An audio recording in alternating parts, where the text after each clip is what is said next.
Welcome to our pod. And by that, I mean on Wednesdays we read. I'm Hannah. I'm Laura. And we are usually two best friends who do a deep dive into a new book series, one book at a time. But Laura, do you want to take it away on what we are today? We're so many friends. And we're talking fantasy. Well said. Yes. Today we are welcoming on the wonderful FTF Friends Talking Fantasy, Charles and Dylan, to discuss Monstress. So welcome to the pod, boys. Thank you for having us here. Would you like to introduce yourselves and what name goes with what person, and tell us a little bit about your podcast? Why don't you go first, Dylan? I'm Dylan. So, yeah, I mean, we're Friends Talking Fantasy. We're pretty much exactly what the name sounds like. We're two lifelong friends who talk about primarily fantasy books. We do technically talk about other fantasy content as well, and even dip our toes into the occasional sci-fi. But yeah, that pretty much sums us up. I'm sure Charles will have more to say. I mean, you pretty much summed it up, Dylan. My name is Charles. I'm the other friend in the Friends Talking Fantasy. Just really happy to be back on our pod. It's been a while since I was last here, but Hannah, Laura, thank you for having us back. Everyone who listens to our pod should remember Charles from the Puppet Guy episode we did with him. I'm sure everyone remembers that episode. Where we did a deep dive into the Dark Crystal, which was an amazing show, and we enjoyed it so much.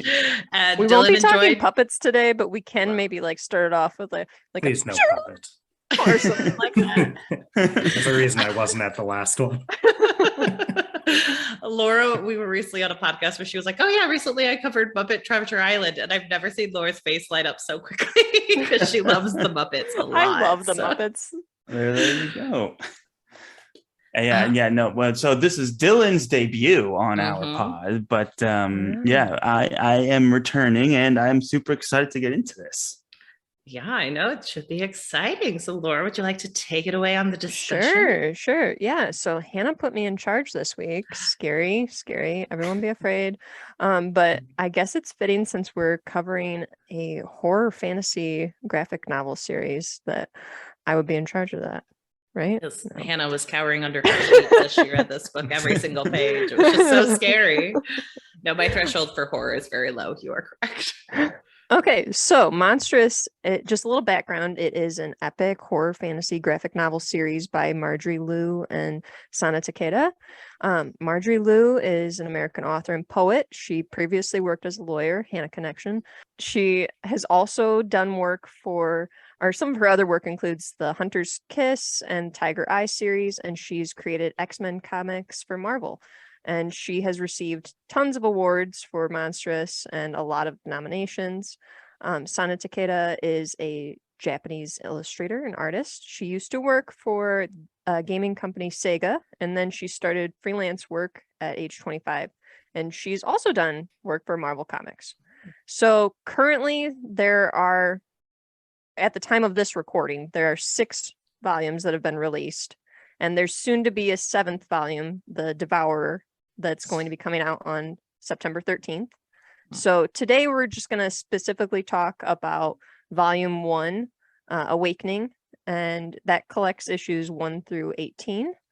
And if you guys want to give just like some little overall thoughts on the series so far, and the first volume, just spoiler free at this moment, and then we'll kind of get into the plot of the first volume and go into our spoiler section. Yeah, because FTF was actually the one who suggested this as a collab with us. They felt we would love it. And spoiler alert, we did really like it. Do you guys want to tell us what put this on your radar and why you guys enjoy the series so much? Yeah, I mean, Dylan was really the main reason we read it in the first place. He brought it to the table. So Dylan, I think it's only fair if you kick it off. Yeah, well, what brought this to the table was more of a who. Just Beth Tabler suggested this one to me, and she runs Before We Go blog, and she's just an awesome person in the fantasy community that has great taste in graphic novels. So she recommended this one because Charles and I are big fans of Grimdark, which is like First Law. Mark Lawrence's Prince of Thorns, another one that comes to mind. The Poppy War series is often called Grimdark, which I know y'all are covering extremely well right now. So yeah, we're big fans of that. And as one of the things that I really like about this book is the really grim, cynical world that they're all in, but it's also got some really interesting, morally gray characters, but ones that some of them really try to do the right thing in this really horrible world. And it's one of the interesting things that definitely draws my attention is when you have these characters that against all odds are still doing their best. So that's one of the things that really excites me about Monstress. Sure. That's well said, Dylan. Not much more to add there other than, fans of fantasy novels, I think, would have a lot to enjoy in these books. There is a lot of like epic fantasy kind of deep lore world building going on in the story. There is some militaristic stuff going on in the background that makes for a very compelling read for a fantasy fan, and just the amount of intricate details that Sana Takeda brings into the illustrations as well reminds me of like a Final Fantasy kind of series almost. So big recommendation there for fans of fantasy, which I imagine a lot of people listening are, and fans of the Poppy War series even, because there's that unique kind of inspiration from basically kind of a Chinese culture, post-modern war Chinese culture going on with Marjorie Liu, and her family was the inspiration for this story. And then Poppy War obviously was inspired by World War II and war crimes going on in Asia. So kind of an interesting parallel there as well. And a lot to dive into and lot to recommend about the series. I do know that Laura has like demolished the series. She loves it so much. She's planning a reread before volume 7 hits. So by the time this comes out, I'm sure you will be well into it. But I would also say that it is well known for the Our Pod fans that we often go big or go home, where we started a podcast where we're like, let's pick out a series to do. We picked Wheel of Time. And then... Hannah, are you getting at that we should have picked Monstress? Is that what you're saying? No, I'm saying that I think this is a very like specific type of first time graphic novel series to get into, because you and I, this is kind of our first foray into graphic novels, and this is like so intricately done, and it's stunning, but like it is a deep dive into the history and lore of Monstress when you decide to pick it up, and I find that fascinating. So Laura, what are your thoughts on it so far?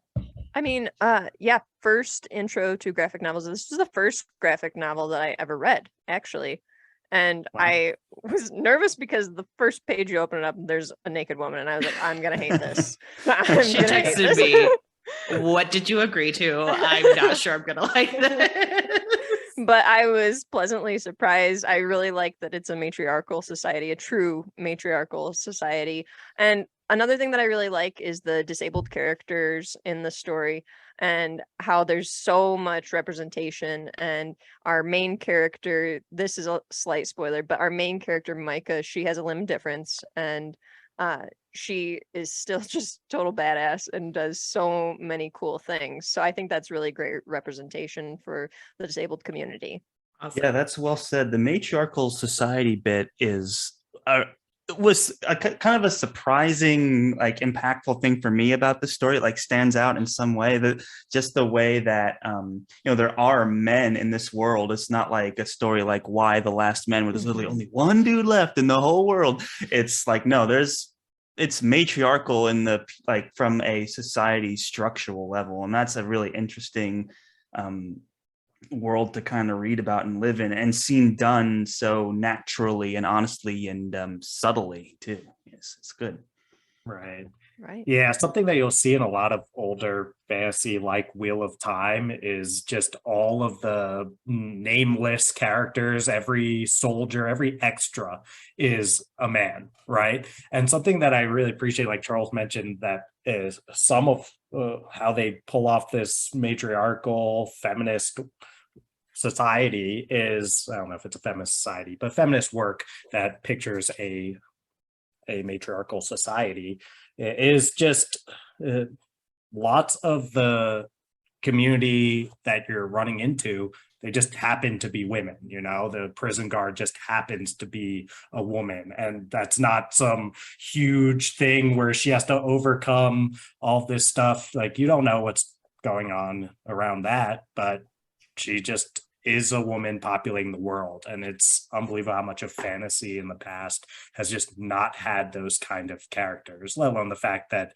most of our main characters in Monstress are women as well.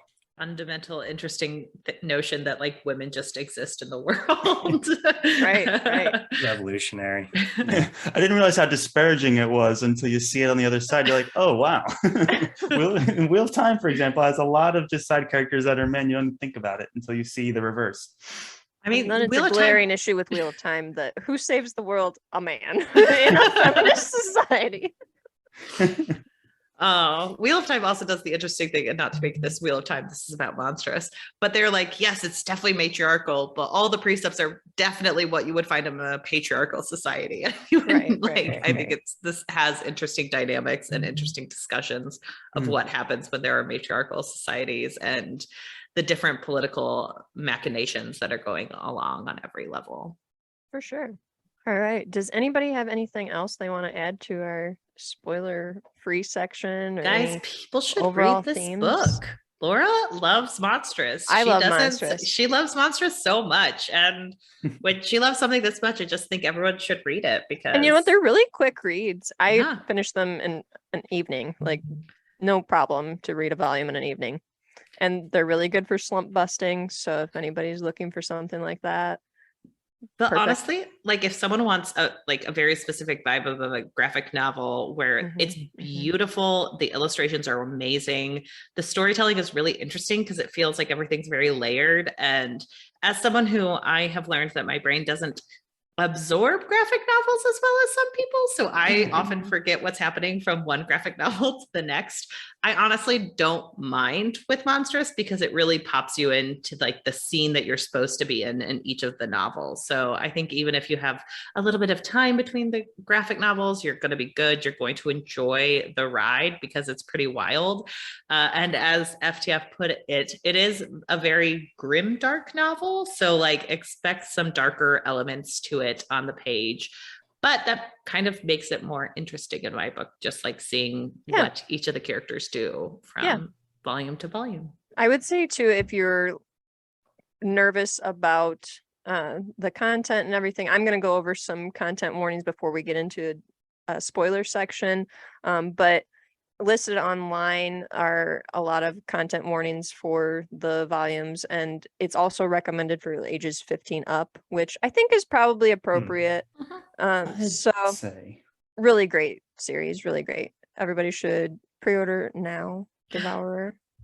So they just keep making more and more. So yes, we need to devour all of them. And Charles is holding a giant hardcover book of the first three volumes. I'm getting my wrist workout reading this. I had to like read it at a table because it was just hurt to hold after like big 5 book minutes. Stand just for Monstress. It's got the first 3 volumes, which Monstress, as far as graphic novels go, is certainly one of the beefier, chunkier graphic novels out there. And then when you combine a bunch of them together and put them on a hardcover, this thing weighs a pretty solid amount. It's very dense. So I'm holding it as a reference because it's got a lot of interesting like author letter stuff and artwork and stuff in the back that I like to look at. But I will keep it by me as a guide, and I'm flipping through it. And just my last parting words, it's very ornate, lot to sink your teeth into, lots of blood and guts and, all kinds of people dying of all. So you got to be comfortable with that, which, I am, and I enjoyed it. And Yeah, I think anyone, even if you're a graphic novel fan, this one stands out, not only ornate in its storytelling and the amount of content there is, but the illustrations as well are so intricate and detailed. And I have no idea how much time it takes Sana Takeda to do something like this, but I can imagine it's got to take a century, just how much detail she puts into the backgrounds and the foregrounds. Like a character's face has all these lines on it. It's like, holy smokes. Well, the first one was released in 2015, so they're making pretty good time. It's incredible. She must be working. So I don't know how she can do this so fast. Each piece looks like it could take a year. Agreed. The artwork is excellent. Excellent. Really good. Okay. So with that, I'm going to give some content warnings for the rest of the discussion, but we're going to just kind of go over the plot in detail and talk about it as we go. So if you have not read and are trying to avoid spoilers, stop listening now. Dylan, do you want to turn this down in your headphones? Turn this down in your headphones. You caught me You don't want spoilers. Yes. How dare you? You should Monstress, be thirsty. Now is a great time to go grab that awesome graphic novel, but it's also a good time to turn this down in your headphones because we're going to have a no-holds-barred conversation about Volume 1 of Monstress Awakening. How's that? Here it goes. Okay, so content warnings: violence, trauma, racism, ableism, fat phobia, language abuse, sexual assault, human trafficking, drugs, war, cults, inhumane experimentation, death, and violence was the first one, but I'm just going to mention violence again because there's a lot of violence. So we enter into the known world, which is essentially a matriarchal steampunk Asia, 1900s, where relations between humans and these human-animal hybrids called archanics remain pretty tense. The archanic survivors from the last war are sold as slaves by the Federation of Man, the humans, and they're occasionally experimented on by the Kumeya. Is that how we are pronouncing that? Somebody can jump in and correct me. Okay. And they are sorceresses and nuns that are trying to procure Lilium produced by the Arcanics so that they can get their power. The Arcanics, it should be noted, they can appear in like an animal type form or more of a human type appearance. So they have multiple appearances. And within this world, there are some different races. There's the humans, the Kumeya, the ancients and archanics, and then there's cats, which are adorable, and the old gods that we don't really know that much about yet.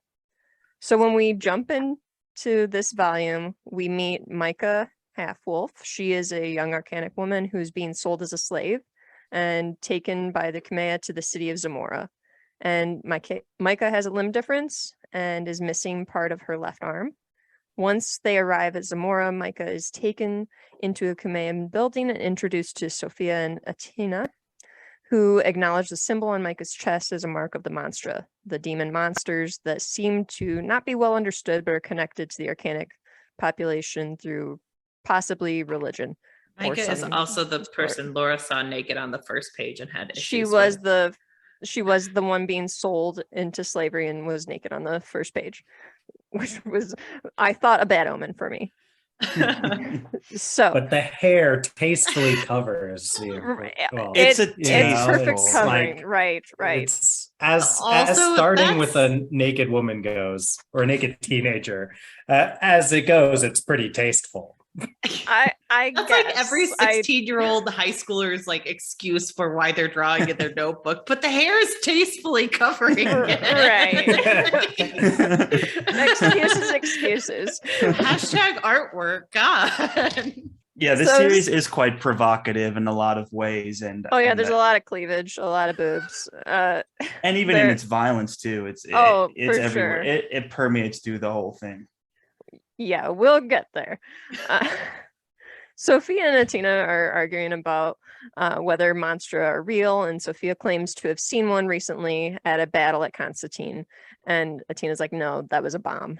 Micah interjects and says that it was a bomb that set witches on fire and leads them to decide to use her first in their experiments. There's a flashback and Micah and her friend Tuya are discussing a possible suicide mission and whether they should go forward with this plan as they just survived a war. Snap back to reality. Oh, there goes gravity. And Micah is watching another Arcanic being tortured by guards, and she interacts briefly with the guards herself. The guard in this section is depicted in a way that I'm not a big fan of, because she is a large-bodied person, and I feel like it's often that fat people are depicted in kind of an evil way. So I felt that was a little bit fat phobic, but talking about the person in Dune where they hired what's his face yeah, to be it in a fat suit. reminded me a lot of that, and how it's often fat people being portrayed in a very negative light. So I was not a fan of that, considering that's like the only large-bodied person that we really see in this volume. We're just going to keep counting up the red flags that Laura had starting this novel when she questioned your guys' taste. This was a couple pages in. I mean, this is not a good omen. I would say that the woman who's I don't know if driving's not the right word, but in charge of the cart, I would say she's a large-bodied woman. I mean, she just had a baby, so there's that, but we'll get there. We'll get there. So another flashback then, after we see the guard, and we see Tuya and Micah are bunking together, and Micah is trying to unlock a padlock. Soon after, Micah encounters a cat, and cats are these intelligent creatures that are kind of considered untrustworthy and assassins. In between some of the issues, we get little excerpts on cats and like the history of them, which is pretty cute. And incredibly detailed. It's very detailed. I think that was like detailed. I always Professor Tantan. He's a tough professor. He's a tough professor.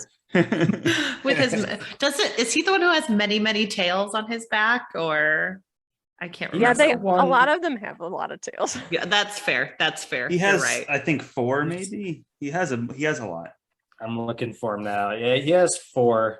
He's the one who's always 4, I think. Which is 3 more than normal cats. So and I think Master Wren only has 2, right? Or does he have 3? 2? Just 2. So, just 2.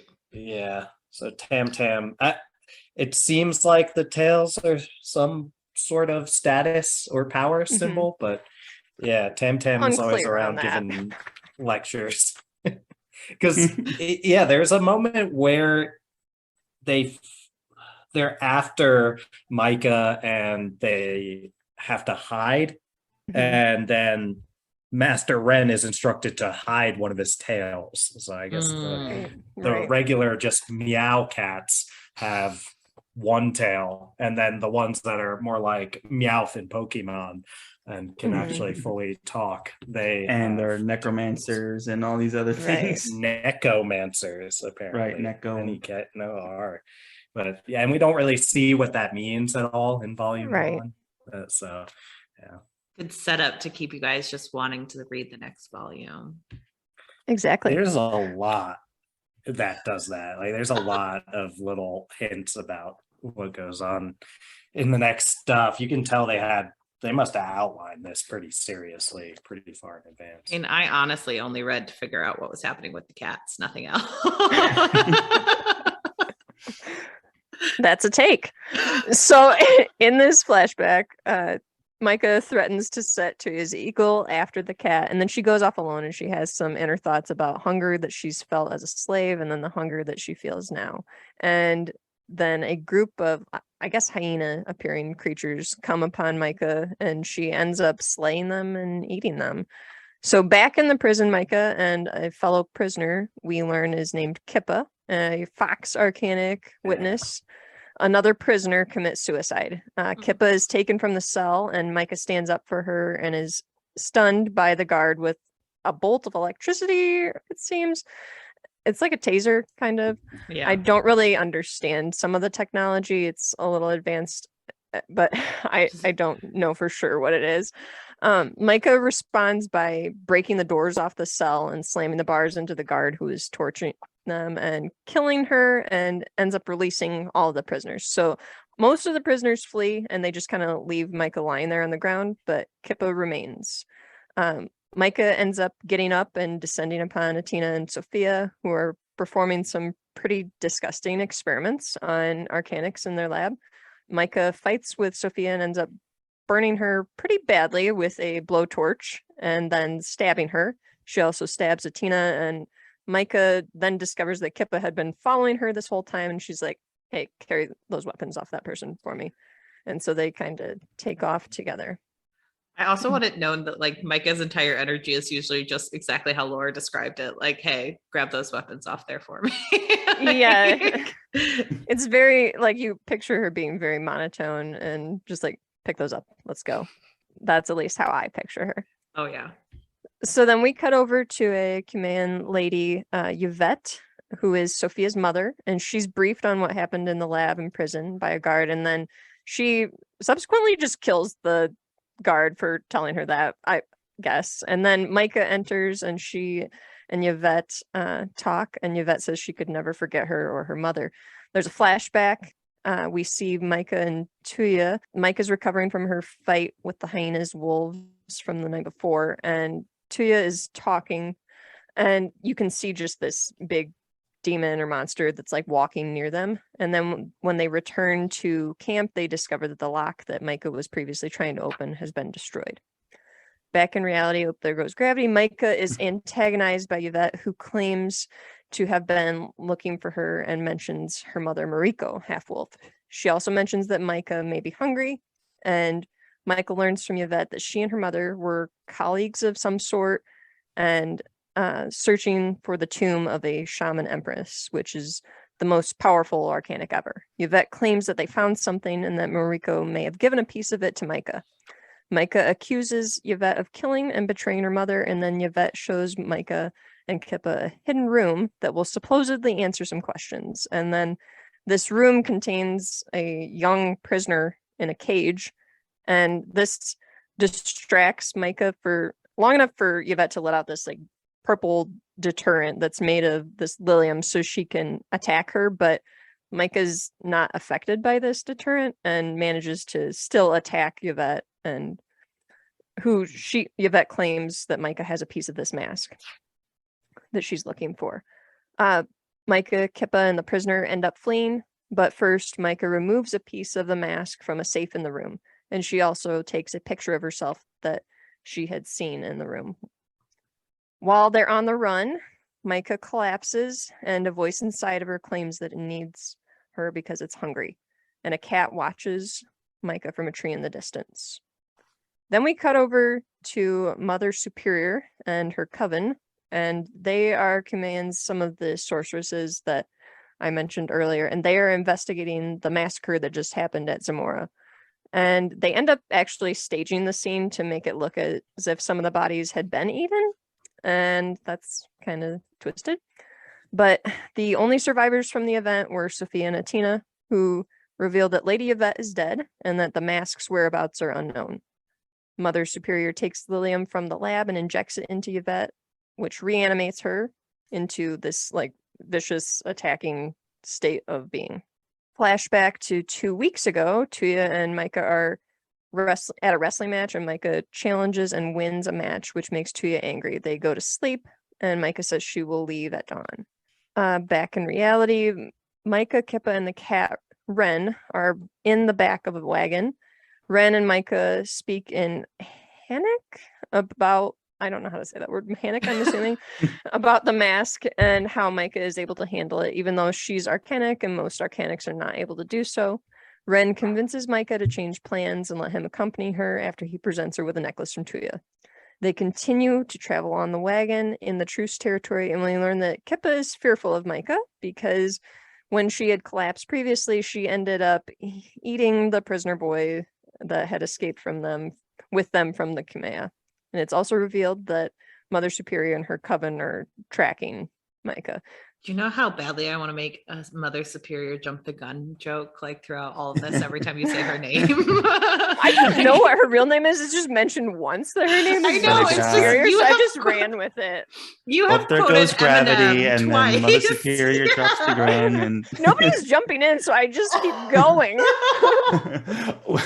There was only one mention, Dylan being like, the person that was pulling the wagon was also large, and I was like, not large enough. No, they're just going. That's what I'm here for. Yeah, you right over my favorite line in the whole maybe series, which is when Master Ren the cat is looking on when Micah's like kind of struggling with the monster inside of her, and there's this awesome frame right here. I'm holding it up, but this is not helpful for any of the listeners. But it's just Master Ren looking on, and it's almost menacing looking, and he just goes, to quote the poets, "We're fucked." Which, by the way, I'm so pumped I can actually curse on here. Does it feel a little bit freeing? Yeah. I mean, I was like, I talked about this on our Monstress episode, and I'm like, all right, well, I'm going to have to censor this, but he says, to quote the poets, we're effed. It's like, well, that doesn't not really the same, hit as hard, does it? Not as poetic as, the poet's own words. So, yeah. What's fascinating. Always quoting the poets. It's cute. Yeah, it is fun. And then Micah, will deny liking the poets, but then we'll think about, immediately the next frame, she's thinking her inner monologue is of a poem, and she'll mention the poets a lot. So there's kind of that crack in her facade that comes through, which is nice to see. But yeah, a lot of really heavy stuff happening in that first chapter and a half that you covered so wonderfully, Laura. I mean, this is a hard book to try and do a synopsis. There's just so much going on because it's controversy over conspiracy. You have, what's interesting about the setting is that it takes place after a war is over, which is unusual because I think a whole part about this story is about survival and how to, I think there's even a line somewhere in this first volume that survival was the easy part, and then trying to live on after that. And there's these great lines of the whole story is kind of about how do you once you're damaged by war and traumatized by war and changed by war, how do you move on? And I think actually I'm looking for this question that Marjorie Liu had written here. Oh, yes. How does one whom history has made a monster escape her monstrosity? How does one overcome the monstrousness of others without succumbing to a rising monstrous within? And right away, you can see just how evil this world can go. And you have doing experiments on children and eating children. And even our main character eats a child, albeit subconsciously, but still, this is our protagonist. And it's a very challenging book in that way, but what it's doing is it's setting up the stage of here's someone who is damaged beyond repair and has literal demons or monsters inside of them, and how do they she's even trying to figure out what to do next. What are you even trying to do is what everyone around her is telling her in these moments. So it's really fascinating to drop yourself in this post epic war, and they're even still trying to incite more violence and more war, hence why the Inquisitrixes were faking bite marks on corpses in the castle to deter them. So yeah, I mean, right away the whole premise of the book kicks off, and it throws a lot at you, but this whole theme of survival and carving your identity is what makes Mike such a compelling main character. For sure. Well said. Yeah, I agree with all of that. I think Micah is such an interesting character because you're right. At the beginning, we know she eats a child. We know she's kind of dark. She's dry and has likely done a lot of awful things, but we have to sit with her through so much of it. I think that there's something interesting to see.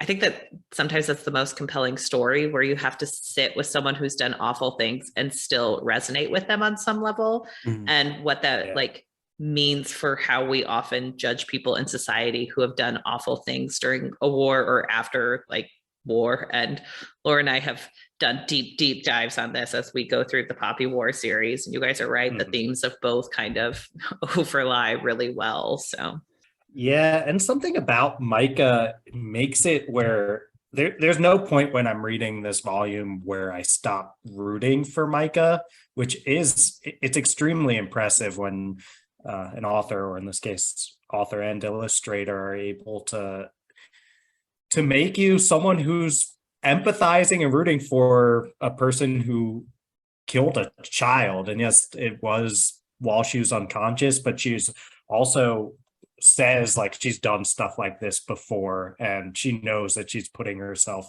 in situations where that's possible. And she definitely later on starts to take more of a stand, especially about Kippa, because as hard as Micah's exterior is, she has a total soft spot for Kippa, and it's super obvious relatively early on. So she even has moments where she's like, I'd sooner kill myself than let the monster eat Kippa. So, and by the way, my favorite character, Little Fox.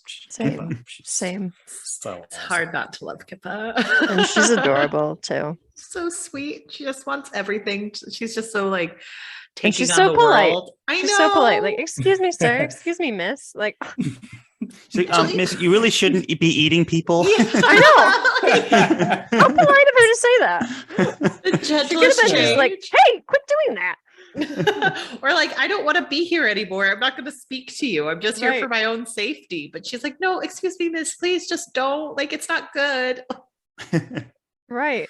Yeah. I mean, I love those moments from her too, but she's actually super insightful at times as well, which, because she has this attitude that could be mistaken for naivety, but she's been through a lot and she's seen some of the worst of what this world has to offer. And she understands that, but she still resists it, even though she doesn't have anywhere near the strength that someone like Micah does.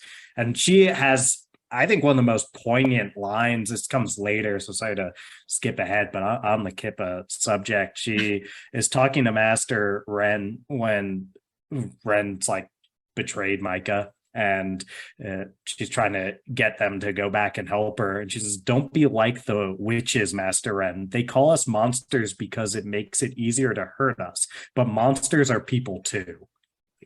Kippa, that hits hard. Deep.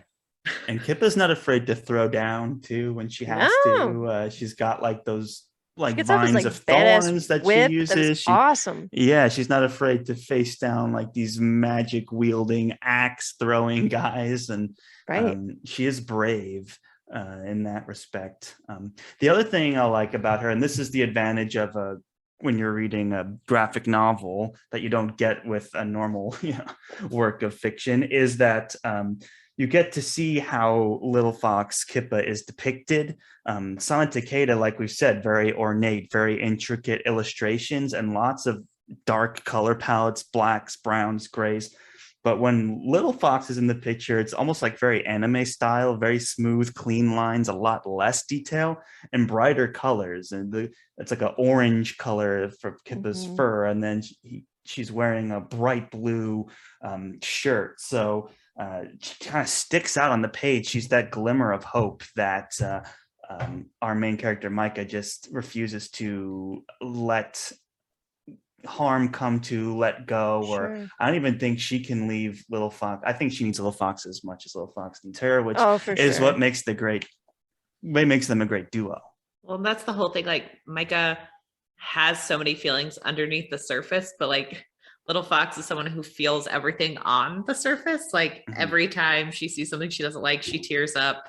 She is like throwing herself at Micah for like comfort, and she just needs actual affection and attention. And like, it's interesting to see them as almost two halves of the same coin, to quote Laura in some of our earlier episodes. Sure. Yeah.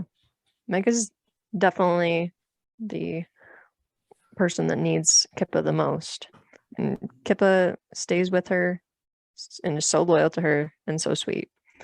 Okay, so I'm gonna get back into this for a little bit and then jump in. You guys feel free to jump in. Yeah, jump in. Make Laura nervous, and she's just gonna keep talking faster and faster. I was just so impressed. I was like, what? I can talk really fast. So Micah tries to run from her fellow travelers in the night, but Ren cuts her off and tells her that they are he cuts her off, and then they're confronted by an inquisitrix who tries to capture Micah with the mask. At that moment, the demon or monster inside of Micah appears and helps her to battle the inquisitrix. Micah is mortified by what's happening, and the demon seems confused about its whereabouts and who Micah is. Eventually, it returns inside of Micah.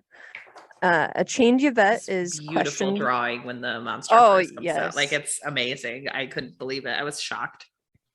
For sure. Anytime the demon is depicted, it's just really beautiful. So we cut over to a chained Yvette who's being questioned by Mother Superior. They talk about the mask and how Yvette could possibly yield the power of it and the possibility of the mask being in the hands of the Arcanics.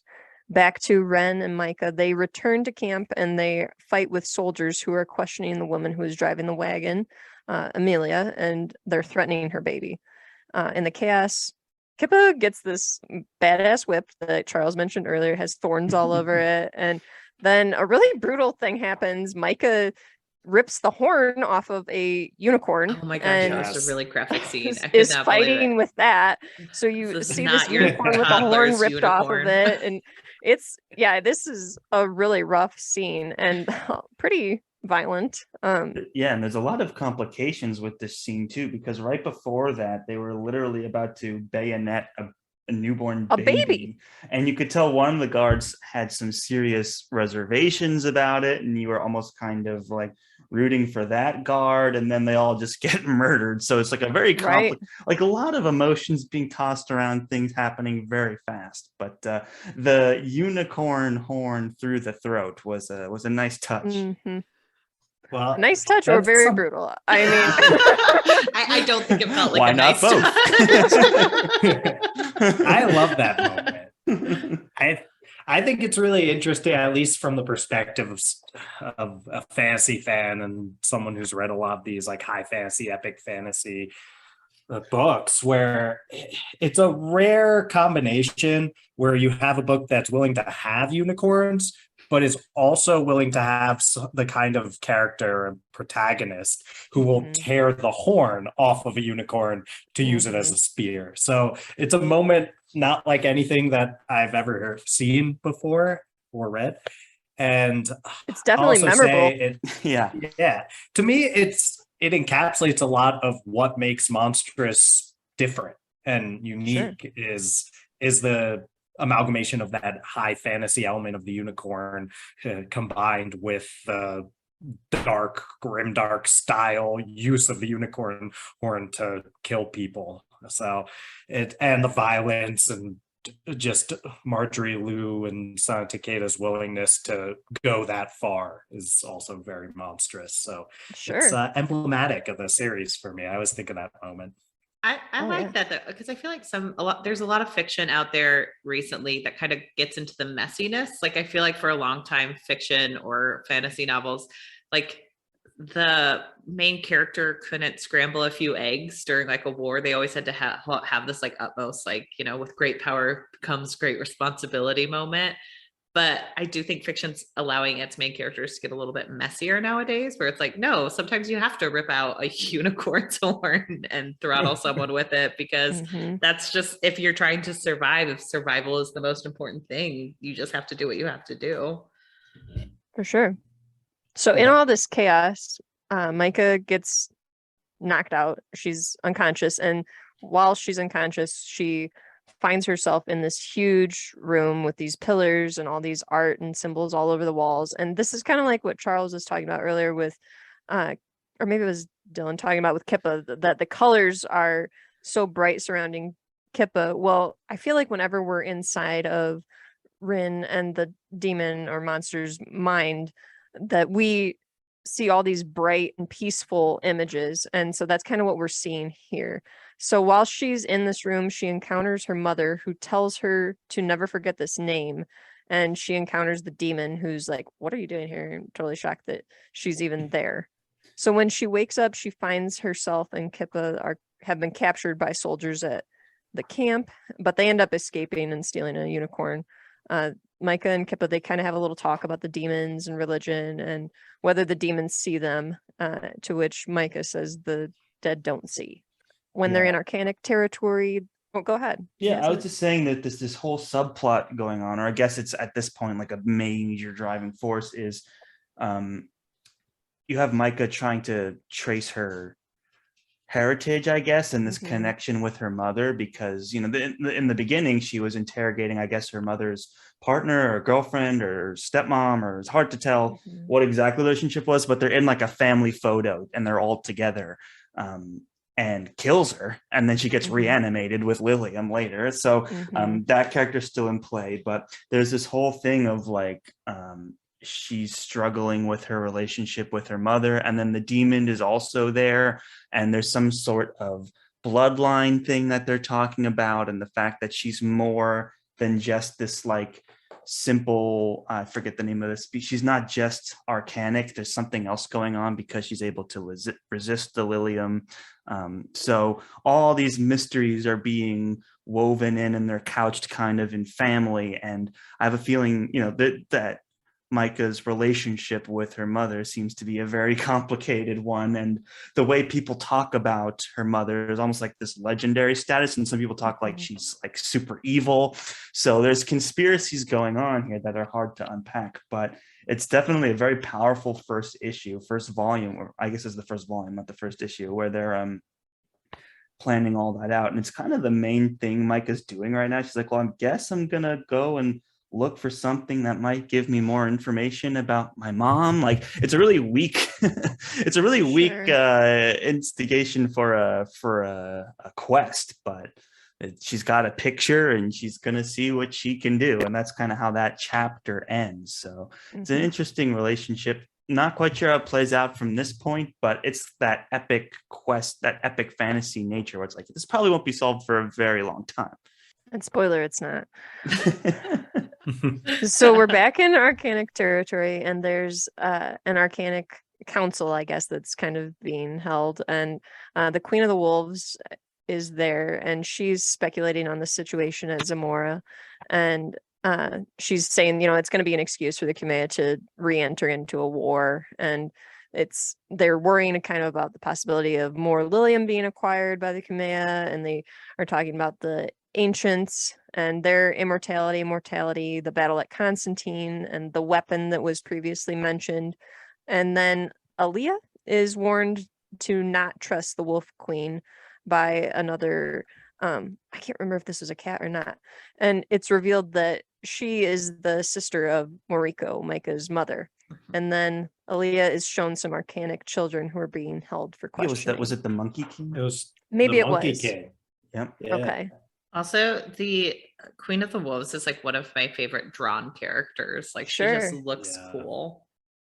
But kind of like framed in the background a lot. You don't really get the close-up. It's always like the back of their face or a side profile, a distance shot where they're climbing stairs. Like, very secretive at this point. So then we cut over, and the demon is unable to reach a deep enough sleep for dreaming, and curses Micah and the mask, and still really can't remember very much. And we see that Micah is falling and screaming. Micah and Kippa, who has been called Little Fox many times by now, I think, they're camping together. Micah's struggling to kind of get control of the demon, who is hungry. She ends up going hunting and speaks to the demon about the mask and the demon itself, and learns that it's kind of a picky eater because she offers it like this pig that's walking by, and the demon's like, no, I need something smarter. And first Little Fox was like, how about some carrots? They're ripe, or maybe some garlic. Right. Like, carrots and garlic cannot sustain me. Yeah, like, that's not gonna cut it. Sorry. I'll also say something that I really like about how Takeda depicts Little Fox is this: she's constantly like hugging her own tail as this almost like soothing effort, especially when like a blanket. Things like it's right so here, cute.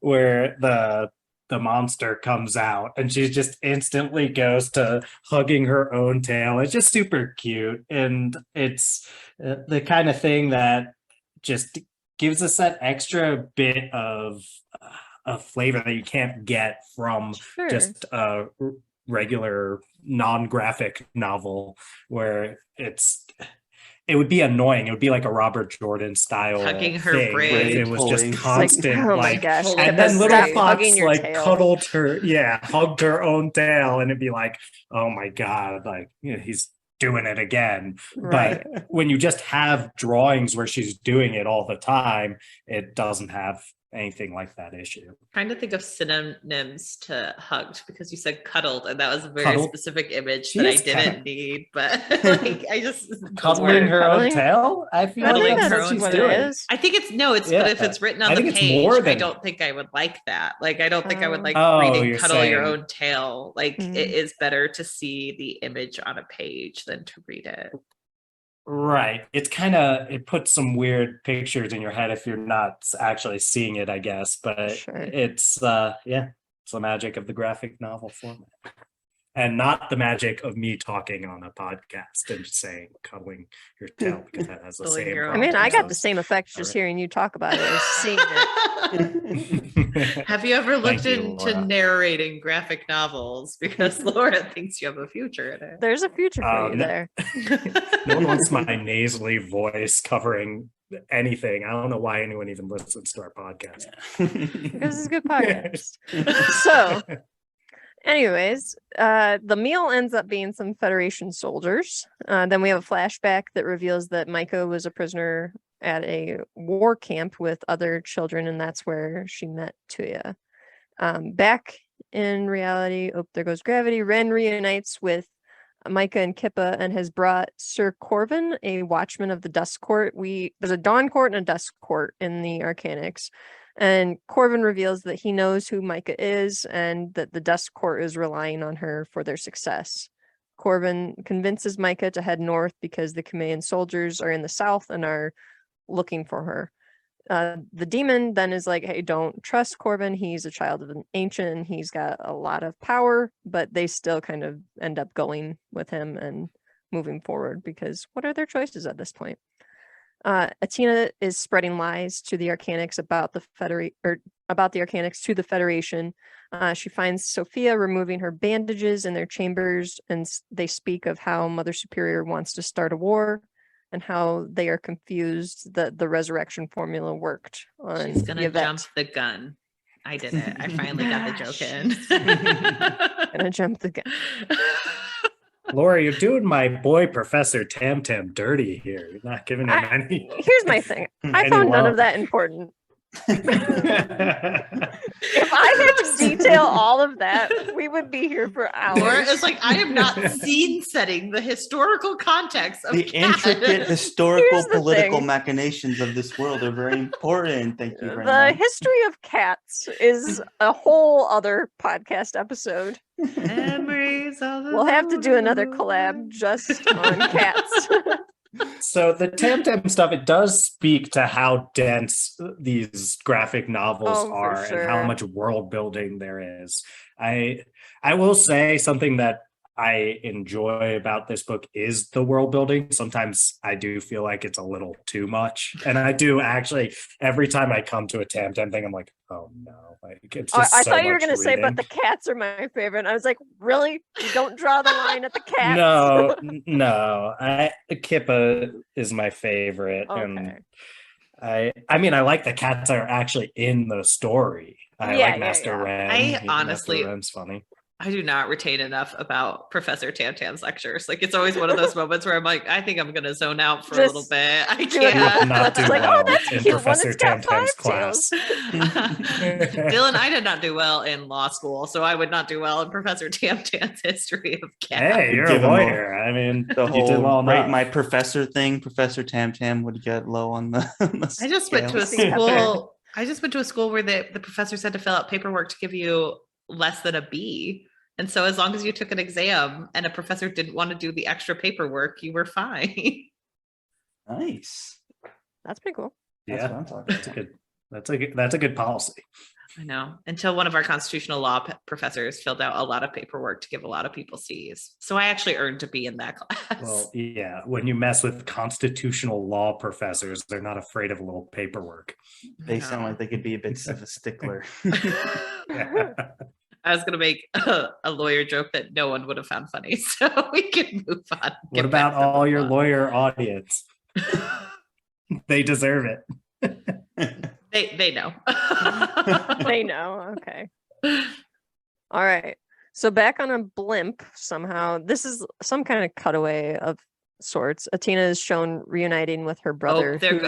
They're literally on a blimp, and you didn't say, "Oh, there goes gravity." You said it every single time. That was Eminem, Hannah. Back to reality. Oh, there goes gravity. Do you not know Eminem? Now, I know the line. I'm just saying, if they're going to be on a blimp. Now you're looking literal with the gravity thing. Like anytime it's like flight, I have to be like, "Oh, there goes gravity." I mean, I would prefer it, but I guess you're just not going to do it my way. I was just trying to stick with the Eminem bit. So on this blimp, Atina reunites with her brother, and he had been working to recover and save arcanic lives from the Kuang. Mother Superior and Yvette are continuing to follow Micah, and they encounter a woman who saw the monstrum within Micah, and they question her, and then she is killed, and the death is blamed on Micah. And then Yvette is kind of sent out to find the mask, kind of like a hound almost. The gang keeps traveling north with Corvin, and they question him on his wings, the dust court, and then they kind of challenge him on equality for arcanics, because they're like, not all of us are created equal. Like, some of you guys are treated differently. And he kind of throws it back at Micah and says, well, you're one to talk because you're kind of from noble lineage. And then at night, Micah and Kippa are looking at a photo. It's the photo that Micah had of her mother and Yvette and some of the others, and they're looking at the message on the back. So then some arcanics appear, and they somehow manage to subdue Micah, and they trap her in this sarcophagus. And the demon... Are you raising your hand? You can just talk. You don't have to raise it.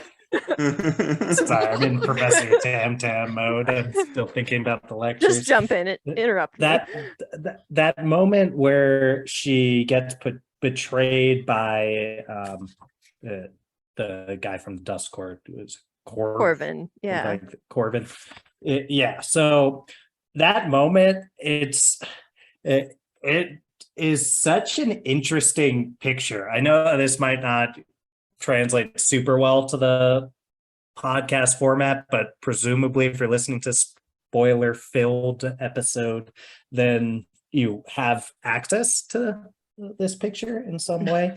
But it's just one of those things, like if you just kind of pass through it, it's easy to miss how much detail went into this picture. There's just all these different, like, they're arcanic. So there's one that has like wings and a freaking bunny face, but is like the size of a person. There's one that's like holding a spear, and it's just this naked, like mini sheep looking thing, but with like a monkey tail. It's just then there's that one that's a like big cat with an eye patch. There's so much stuff going on in this picture, and just props to Takeda. Just to Tano. Get a little, the cat is Tano. We learned, especially in the graphic novel format, I've become so bad with the names because I'm just looking at them and I'm just like, oh yeah, the cat. It's hard because a lot of them appear similar, so it's hard to get their names straight. Even when I was like putting this together, I was like, wait a minute, was that okay? So a lot of it is hard to sort out who's who. I need like a Brady Bunch photo at the beginning where it's just like every single person with the name at the bottom. I mean, that would help if there was some kind of photo with their name, the character name next to it. That would help. You're definitely right. Yeah. I don't know any of their names. I just look at their face and I'm like, oh yeah, you're right. It's cat with eye patch. It's Dust Court guy. Like I know him. Sure. I will say there's a lot of women with black hair and bangs, and that can get kind of confusing. It's incredibly confusing. I get very confused by because like Sophia bangs. And Micah and Aaliyah, they all look really similar. So, and when you get into further volumes and they're all getting a lot of page time, it's like, oh wait a minute here, who's who? Just listen, there are so many bangs out there. She should do some curtain bangs, some, micro bangs. She could change up the all this time and nobody changes their hair. It's just a straight blunt bang. Like, do you know how hard those are to grow out?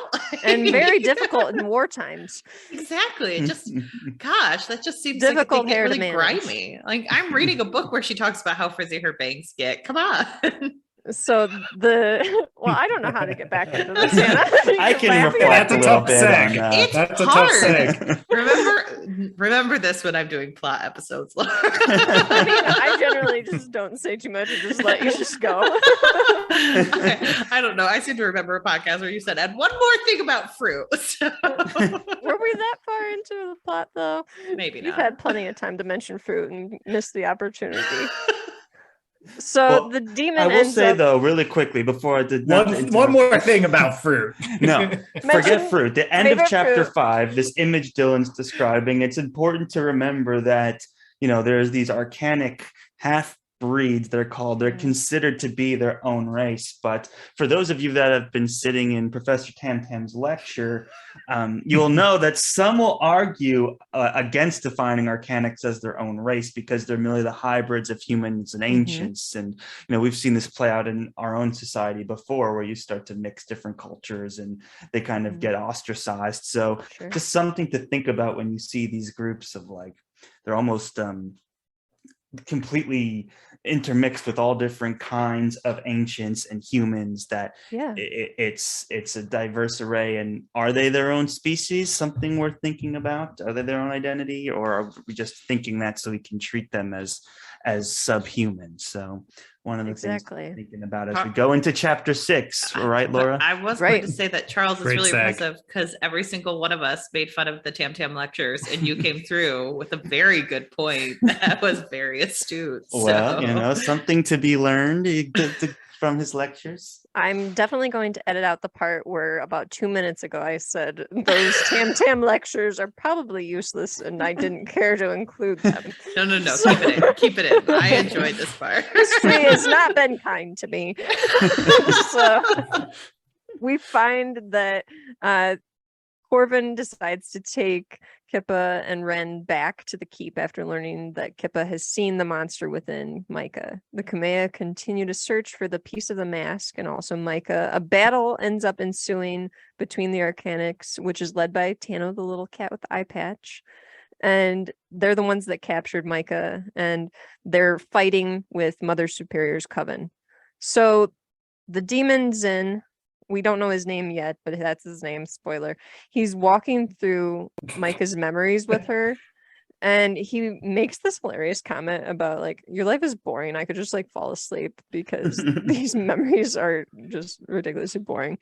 And we learn that Micah had learned the demon's name from her mother, and she decides not to give her over to the demon despite his attempts to control her. Corvin ends up fighting with Yvette over the mask. And I'm trying to remember here. Oh, yeah, they're fighting in front of the sarcophagus containing Micah. Kippa attempts to protect Micah from Mother Superior, and Micah and the emerging demon end up just kind of bursting out of the sarcophagus. And then Mother Superior reveals her face, and she's got 3 eyes, and she attempts to trick Micah and tempt her with this I can unbind you from this demon. And the demon ends up seemingly destroying Mother Superior with this big blast that can be seen from really far away. And during this blast, somehow, we don't know how, but Ren and Corvin and Kippa had gotten into the sarcophagus and they were safe throughout the entire thing. Because it's a plot device, Laura. Yeah. With all the art, we never saw them get into that sarcophagus, which is a little bit tricky, but I gotta give props to Little Fox in those moments where they're standing over the sarcophagus and they drop a "You shall not pass." So wielding the katana, so brave, there too. To just be that small and be standing there no. Yes, not the first time she's shown her bravery, even if there's no way she could ever do anything to stop these ultra powerful people, that she still tries anyway. And I mean, quoting Gandalf too, that's just bonus points. And obviously there's definitely a Lord of the Rings in this world with cats as the hobbits. And fighting over the sarcophagus is very Mines of Moria vibes going on too. So in the blast, though, we learn that Micah is alive, but more of her arm has kind of disappeared. And Corvin, after seeing all of this, decides to help them escape on this ship.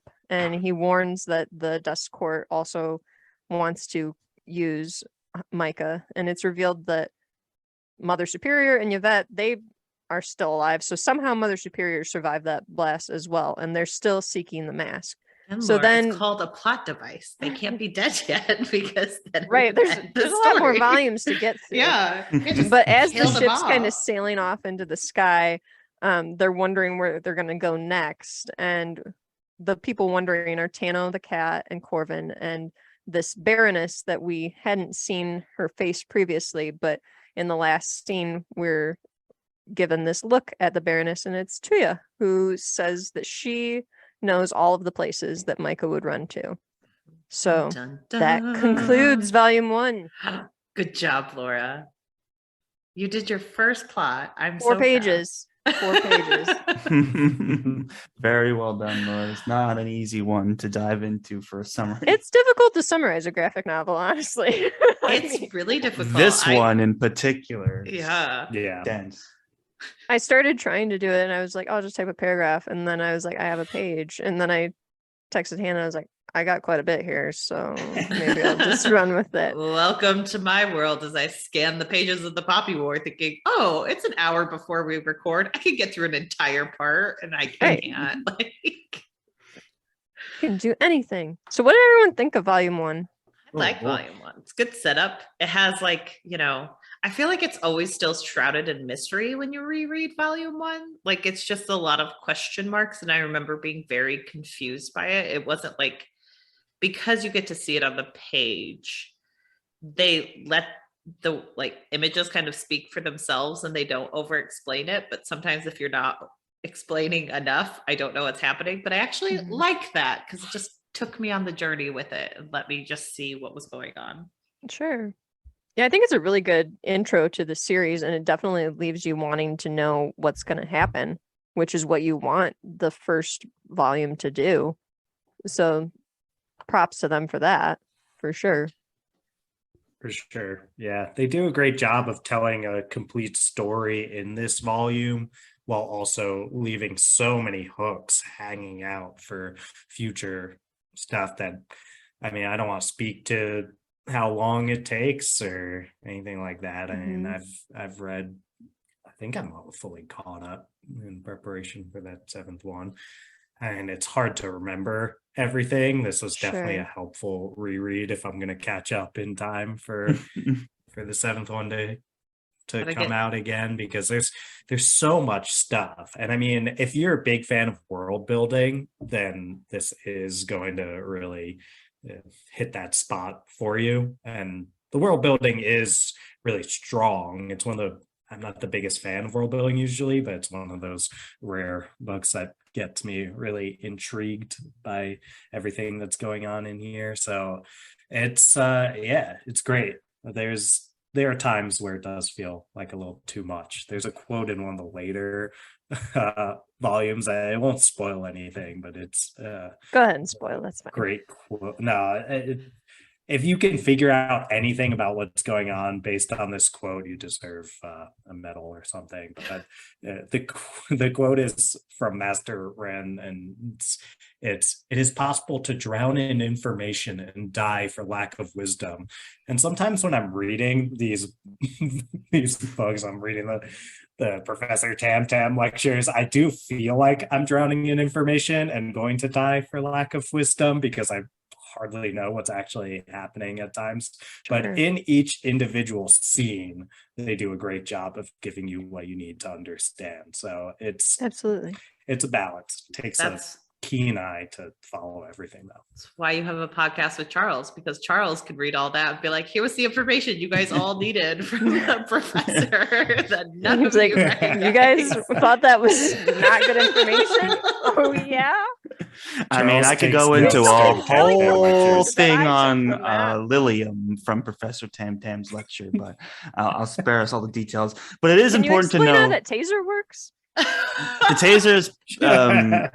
Yeah, so Lilium's this technology that was what's interesting about it, it's simply the byproduct of death when an arcanic or maybe an ancient dies, and it kind of radiates off of their bones, and then humans discovered how to wield it, and it can actually extend your lifespan.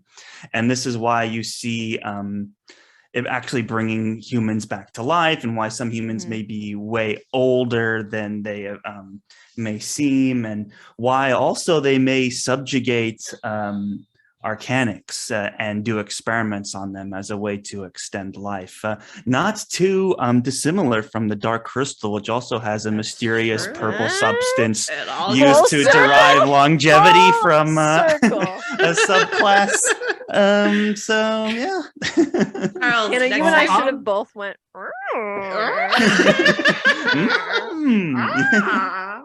I'll start throwing food around later.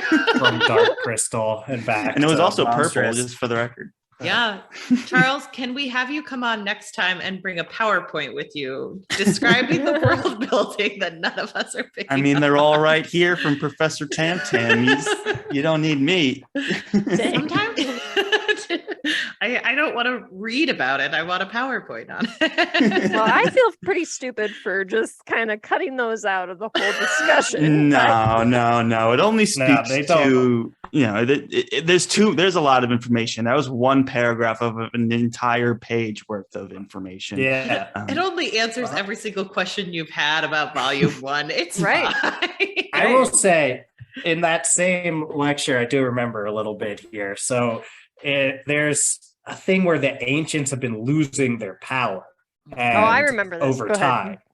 Yeah. And it's supposed in that lecture that maybe it's because that Lilium is being passed down into their arcanic children. So it's kind of like more implied than stated explicitly, but yeah, it's a kind of thing worth keeping in mind also that implications. Micah's bloodline is brought into question too, and that there's something going on with that. Maybe this demon is somehow passed down.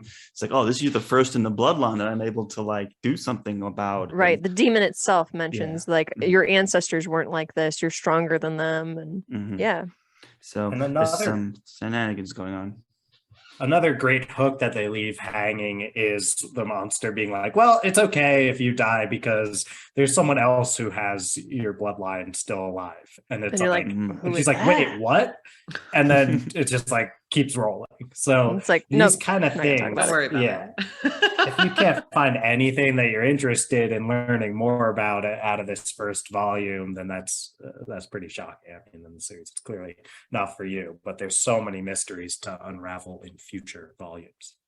For so sure. many names to remember later on down the line. Hannah's caught up on the names. I am not. As you were talking, I was like, oh yeah, that's the guy's name. Okay, I'm never going to remember that. Illustrations help. Yeah. I'm also like notoriously bad with faces. I told Laura about this, but I was at a concert and someone walked up to me and said, did you live on this street? And it was literally the woman who moved into my apartment. And I did not remember her face at all and had spent multiple days with her. So, what are you going to do? So that's a weird way to start a conversation and all. It was the most unsettling. Is this your old address? You live the way that Hannah just reacts to that, like, yes, I did live there and I currently live at such and such. And Laura would have like run the other direction. I just kind of paused and I was like, yeah. And she's like, oh, we just moved into your space. And I was like, oh, okay. It was just, in her defense, it was a Willie Nelson concert, and I think she was enjoying the Willie Nelson-ness of that concert. So fair. No, well, are there any final thoughts? Or thank you guys for bringing this to us. Yeah, thank you guys. This was a great suggestion. For sure. Thank you. Yeah. So for some reason, Laura keeps giving me flack about not giving enough information to her and giving recommendations, but you just say I feel like I kill it. But I feel like I'm killing it with the recommendations. You love like everything I've recommended you. So two things. Just a little trust. Two things. Two for two. 2 for 2. All right. That's batting 1,000. Dylan extends a little bit. He's like, you've loved all the things I've recommended. Everything. Multiple books have been recommended to you and you've loved them all. So we don't need to hear any more about. And I can't even get you to and read a TV show. And the TV show. Insider info. Well, that was Charles. Charles recommended the TV show. It's the FTF package. Did you love Dark Crystal? Is Dark Crystal We up actually there? really enjoyed Dark Crystal. Not listen to the episode, Dylan. We were big fans. Oh, I totally listened to the episode. And I had the same initial reaction to that I had to Monstress, because when I heard that first, like, I was like, what am I watching? What is this? But then I quickly fell in love. It's a good show. It's very funny. Yeah. Well, I'm really sorry for all of you that it got canceled. Wow. I said I'm sorry. That was rather mean. But you said it in a way that you didn't sound very sorry. Feels like you owe everyone on this podcast an apology, but that's just me. So. I already apologized. I said I was sorry. Oh, okay. Again, it didn't sound genuine. I feel like we're owed a genuine Let the record apology. show, listeners, he does not look very sorry. I mean, No, that's just my face. not. That's just what it looks like. But the record show, Dylan has not seen the show. Permanent smirk. It just never goes away. That's unfortunate. Well, there's a lot of similarities between that show and Monstress, and Monstress takes it a little way further. Monstress is more about suffering and creating monsters and surviving and PTSD. Trauma. And it is harder to see that happen to more human-like creatures than puppets, I will admit sometimes. Oh, for sure. I'd like to watch it. I think it's interesting, though, to have a story like this in a graphic novel form, too, though, because it's easier to take in some of the information that is being given when it's in this type of form. Hannah and I talked about this previously when we were talking about adult comics, like on TV. And I think it's kind of the same type of discussion where you can handle heavier topics when you use a certain form of media. And Monstress is definitely one of those. We've kind of talked about that format when it comes, we talked about it recently, when it comes to like Bojack Horseman, where you get to see like someone doing truly heinous things, but it's like a very interesting and dynamic show. But I think it would be harder to sit and watch if it weren't a comic type, or if it weren't a cartoon. And similar with, I've been watching the Harley Quinn show on HBO Max, and that is like pretty graphic, but it's still weirdly light, even though it's graphic. And that's a lot different than like, I can watch 8 episodes of that, and I can watch 2 episodes of The Boys and be like, I think I'm done for the night. I think my soul feels enough. Like it's okay, and walk away. I fell off with The Boys as well. I saw a clip I had no idea that Harley Quinn show existed until, of course, I heard you talk about it on our pod. And then I saw a clip of it where it was like the Joker had Bruce Wayne tied up, or like Batman tied. Do you know what I'm talking about? I know exactly what you're talking Spoilers. about. And then one of his it's a small spoiler for Harley Quinn. Jump a minute, but yes, go on, because this is a very funny scene. Yeah, and one of the Joker's henchmen just like takes off Batman's mask. And the Joker sees as Bruce Wayne for the first time. So this is like this big deal moment, but the Joker's super pissed because he's like, that's like the part of the fun is not knowing. Now I know he's just some like rich guy with too much time on his hands, and then he starts rambling about that. And he's like, issues. Yeah, he just with daddy issues. Yeah, and then he's like, and I ordered an electric car from Wayne Corps a while back, and it's still not available. He's like, where's my electric car, Bruce? Where's my electric car? I was like cracking up. It's so amazing. Never like, seen they Batman off like and that. they're like, billionaire Bruce Wayne, and he's like, no, you're never supposed to do that. Like, and then there's another episode where Batman's talking, and they're talking about how there's going to be a new biopic on Bruce Wayne's dad, and he's like, it's just so dehumanizing that we make that man live through his trauma every few years or so, and they always have that scene with the pearls, and it's awful, and you're just like watching Batman have like an emotional breakdown and talking about his parents. It's a great show. Oh yeah, highly recommend. Well, my inner therapist is very concerned about a man who saw his parents die and then decided that the way to deal with this trauma was to dress up like a bat at night and beat up criminals. It's like, this Seems guy pretty needs normal to me. therapy. He doesn't need to be a superhero. Haven't you seen all the like TikToks and reels that are like, men would rather do this than go to therapy? Men would rather dress up like a bat and fight crime than go to therapy. Not shocked. That's a good one. But so let's wrap up the conversation. FTF, thank you so Charles, much Dylan, for being thank on. you so much. Yes, we appreciate it. If you guys have not listened to them, what are you doing? Because we are like, stop listening to us. Go listen to them. Download their entire backlog so they at least get the Toss 5 downloads. stars to their podcast. Yes. Wow. Yeah, just listen to one episode and then give us 5 stars on Spotify. Right. That's the most important part. But you guys do and great follow work. us on social media. Oh, yeah, for sure. Where can they follow you at? But they can follow us at the FTF Podcast 1. It's number 1 at the end on Twitter.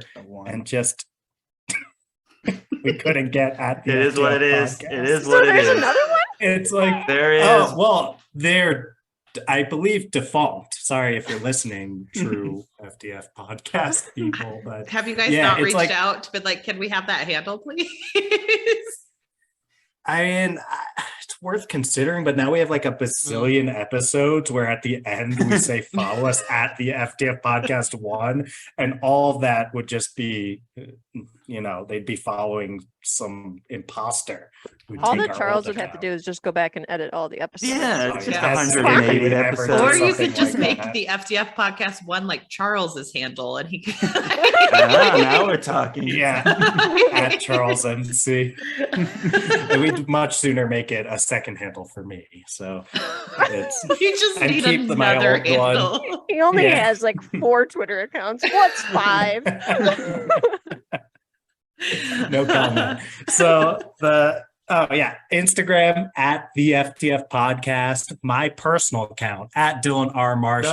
Okay, that's enough of that. No, just listening to our You also have podcast. an That's Instagram, where too. it is. Yes.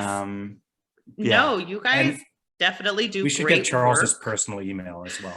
At charlesmc@gmail.com. Darkcrystal@gmail.com. The Yeah. puppet guy. Big Dark at Crystal Yahoo. fan number 1 at AOL.com. Charles is still using AOL. But seriously, Broke. guys, go follow FTF on all the places you can. Toss 5 stars to their podcast. We thank you so much for coming on. Hannah, where can they find us? They can find us at Our Pod. That's OWWR Pod on all the social platforms, because no one had Our Pod when we got on Twitter, luckily. So we Super uncommon. That's what we like. Yep, that's very niche. We have heard recently. I need you to say your name because I forget how to pronounce it all the time. We love to pronounce it. I thought you nailed it with how it sounds like our pod. It's I like know. That's half the bit. So you should follow us there, or you can email us at ourpod@gmail.com. You can also look on our blog where we randomly will review books when Hannah is up to date with things and not drowning in litigation. So you should head on over there and make sure you guys pre-order volume 7 of Monstress before it drops. We're very excited. Charles can't wait to get another book that will hurt his hand. And join us next week as we get back into our normally scheduled programming. Bye. Bye. Bye, everybody. so much, y'all. Thank you.